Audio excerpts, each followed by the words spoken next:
गेले 170 दिवस आपण श्री ब्रह्मचैतन्य गंगाधर महाराज यांच्या प्रवचनाच्या पुस्तकाचं वाचन करतो आणि आजचा 118वा दिवस. ब्रह्मचैतन्य गंगाधर महाराज हे गोंदवले सातारा महाराष्ट्रातील तो संत ज्याने आयुष्यभर श्रीरामाच्या नामाचा जप केला आणि लोकांना देखील श्रीरामाच्या जीवनाचे हे साध्या सोप्या भाषेत समजावून सांगितले.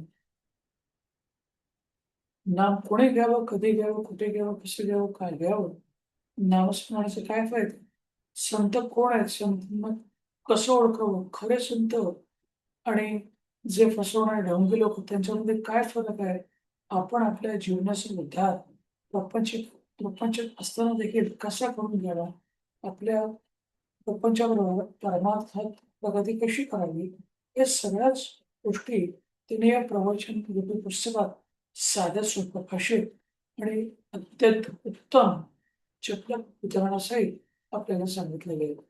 तर आजचं हे 118व्या दिवसाचं जे वाचन आहे ते आपण आता वाचून करू आणि त्यांचं आजचं शीर्षक आहे, नामधारकाने टाळायच्या गोष्टी. जे लोक नाम धारण करतात त्यांनी काय करावे आणि काही करू नये. आपले विचार स्वार्थाचे नसावे, म्हणजे काही करू नये समजून पहिला. स्वार्थाचे नसावेत. स्वार्थामध्ये अभिमान नेहमी जगत असतो. स्वार्थी मनुष्याला जगात सुख मिळणे कधीही शक्य नाही. म्हणजे मी, माझं मलाच पाहिजे, माझ्या मुलांनाच पाहिजे, ते एवढंच. त्याच्या व्यतिरिक्त आपल्याला काही दिसत नाही. याचा अर्थ तो मनुष्य स्वार्थी आहे.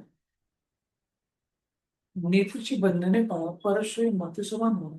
प्रपंचात एका पत्नी व्रताने राहणारे गृहस्थ लोक ब्रह्मचारीच आहेत. ब्रह्मचारी म्हणजे लग्न न करणारे नाही, तर संतांनी हे पण सांगितलं, म्हणजे महाराजांनी हे पण सांगितलं की जे एकपत्नी व्रत आचरण करतात ते देखील ब्रह्मचारीच आहेत. परद्रव्याची अभिलाषा धरू नका, त्याला विष्ठे समान माना.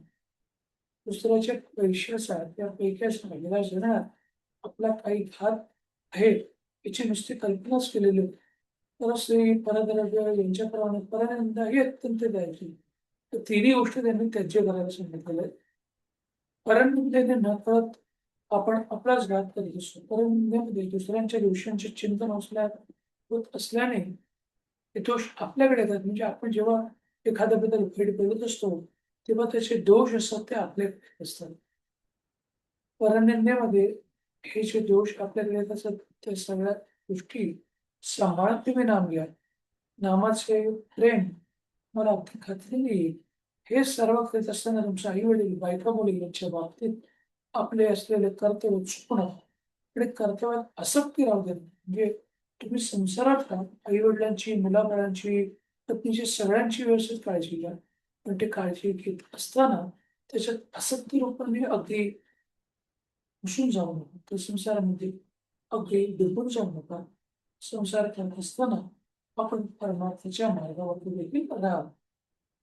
कोणत्याही मोबदल्याची अपेक्षा न ठेवता केलेलं कर्म हे कर्तव्यच आहे. म्हणजे माझ्यासाठी वडिलांनी हे केलं म्हणून मी त्याला करायला पाहिजे असं नाही. हे माझं कर्तव्य. हे आपल्याला समजलं पाहिजे आणि ते कर्तव्य सांभाळून नीती धर्माने वागून आपला प्रपंच करावा आणि भगवंताचे स्मरण ठेवा.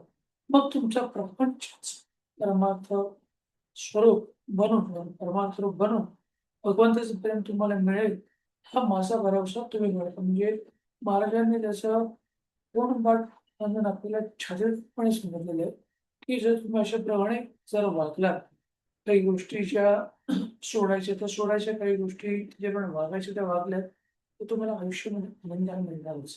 प्रपंच मिठासारखं आहे, साखरेत मीठ कधी घालायचं असते, तर अगदी थोडीच सवय पडते.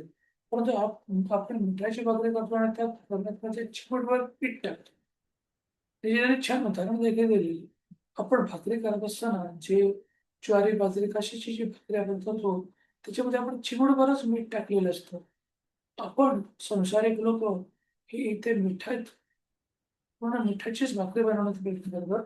त्यात चिमूटभर त्या परमार्थाची जी परमार्थाचं पीठ आहे ते टाकण्याचा प्रयत्न करतात. मग ती भाकरं खाते, मग ती भाकरी खाता येईल का?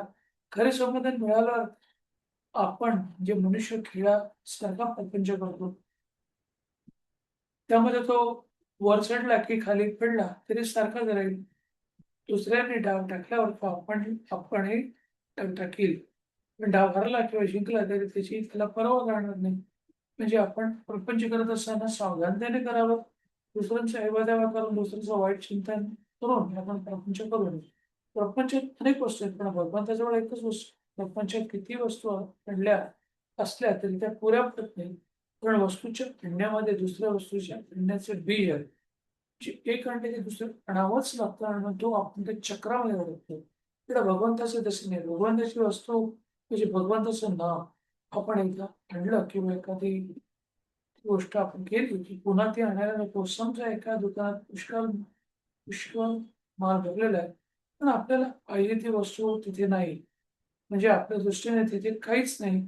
त्याचप्रमाणे सर्व प्रकारच्या मानसिक शक्ती असून तिथे भगवंत जर नसेल, तर त्या असून नसल्यासारख्याच समजाव्या. परमात्म्याला प्रपंच विषयी आपण प्रपंचालाच परमार्थ रूप अनुभव. सुंदर ऑप्शन आहे. प्रपंच करता करताच आपण परमार्थ करावं, की जेणेकरून प्रपंचच तुमचा परमार्थ करावा. यातच आपल्या धर्माचा सार्थकपणे शेवटचं वाक्य आहे. परमार्थात अहंकार मिसळला की तो प्रपंचच झाला. प्रपंचातला अहंकार दूर केला की तो परमार्थ झाला. आणि अहंकार, स्वार्थ या एवढ्या मोठ्या गोष्टी आहेत, त्या गोष्टी आपल्या बाहेर निघाल्या की आपला परमार्थ झाल्याशिवाय राहत नाही. तर आपण 11 वेळेला श्रीरामाचा जप करूया. श्रीराम श्रीराम श्रीराम श्रीराम श्रीराम श्रीराम श्रीराम श्रीराम श्रीराम श्रीराम श्रीराम श्रीराम श्रीराम श्रीराम श्रीराम श्रीराम श्रीराम. धन्यवाद. हे 118व्या दिवसाचं जे प्रवचनाचं वाचून झालं त्याचं तुम्ही श्रवण केल्याबद्दल तुमचं धन्यवाद. तुमचा उर्वरित दिवस असाच आनंदाचा, सुखाचा आणि आरोग्यपूर्ण जावं हीच या श्रीरामचंद्र इच्छा व्यक्त करतो आणि तेच थांबवतो. जय श्रीराम, जय श्रीराम, जय श्रीराम, जय श्रीराम, जय श्रीराम.